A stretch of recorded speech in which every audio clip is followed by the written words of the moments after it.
Young businessman dresses as homeless person and visits fiancée a week before wedding. Jack had what most people would call the perfect life. Born with a silver spoon and handsomely attractive features, he was one of the most eligible bachelors in town. But the young man was quite the opposite of what people thought of him. Despite his riches, he was a humble, hard-working man who lived for his work. The business Jack owned was a product of his hard work. He had been a top student at business school and had his own company by the time he graduated. And he had done it all on his own. Mr. and Mrs. Allen were obviously proud of their hard-working son, but they were concerned he would take his work too seriously and miss out on his love life. That was until Jack introduced them to the love of his life, Bianca.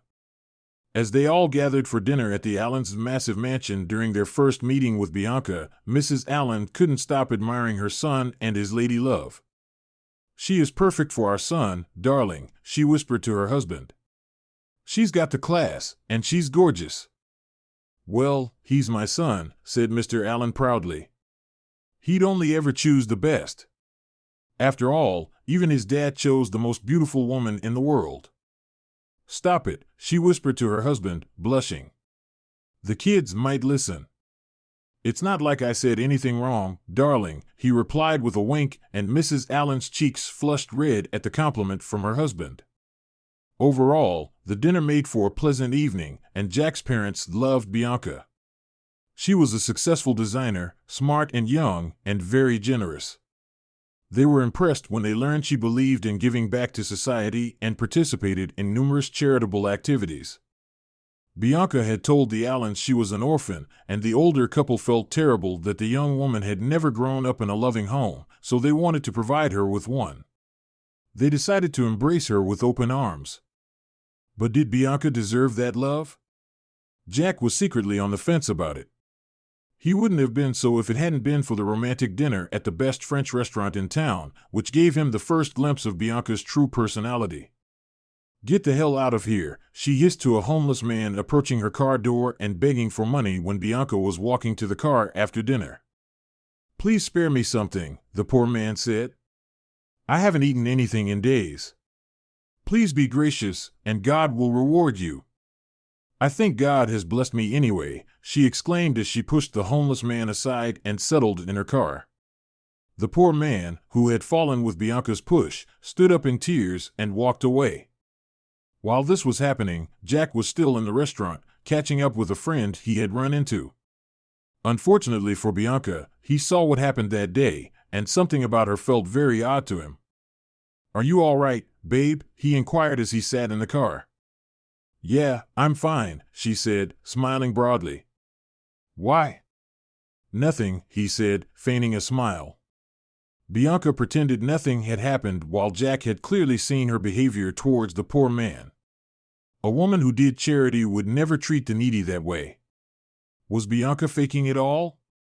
From that day on, Jack started getting suspicious of Bianca.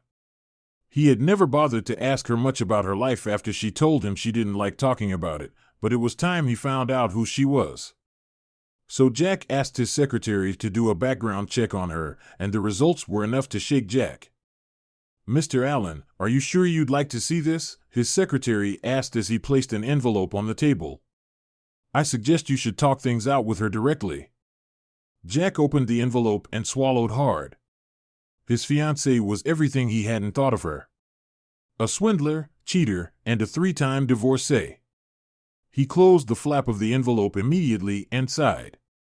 "Thank you for your hard work, Mr. Hilton," he said with a heavy heart. "I'll take care of the rest." After Mr. Hilton left his office, Jack cried. He loved Bianca with all his heart.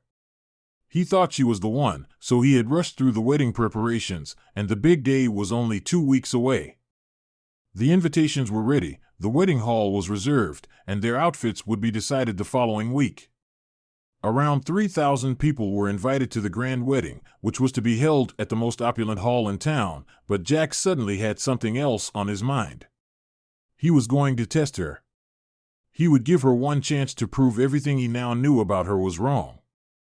So a week before the wedding, the young businessman ditched his expensive suit in favor of a ragged jacket, ripped jeans, and a fake beard, and once he was convinced his looks passed off as a homeless man, he decided to visit his fiancée's house. When Jack arrived, pulling an old cart stuffed with torn cardboard sheets, he was greeted at the door by a frowning Bianca, and he smiled pleasantly, knowing she'd fallen for the trap. She didn't recognize him.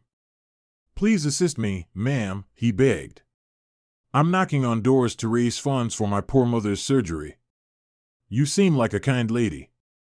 Please help me." "Eh, what?" she laughed. "A kind lady? I'm not a fool to fall for your flattery. I don't help beggars like you. Out." "But I've heard such great things about you, ma'am," he pleaded further. "You give so much to charity. Your neighbors told me you're a generous woman. May I know why you're being so cold to me?" "Look, mister," she said rudely. "I don't do charity. That's all for show. I just needed to build a good reputation for myself, that's all. Now get lost, and never knock on this door again for any help. Ever." At that point, Bianca's mask of lies fell off, and Jack knew exactly what his next step would be. "Well then, ma'am," he said, taking off his beard. "I don't think we can continue this relationship. I just wanted to give you a taste of your own medicine, and I think I did a good job, didn't I? I deceived you as you deceived me." "Jack?" Bianca's eyes were wide open in disbelief. "Babe, what was this? You were kidding, right? Look, I know it was you. I knew that right from the start, so I was just playing along." In the end, Jack called the cops on Bianca, whose real name was and she was apprehended. 3 years have passed since then, and she never resurfaced in his life again. As of now, Jack is a happy family man and a daddy to his little twin girls. He found true love shortly after breaking up with Bianca and is living his dream life with his beloved wife and adorable children. He is still thankful that he accidentally saw Biance insulting the poor man that day and saved his life from being ruined.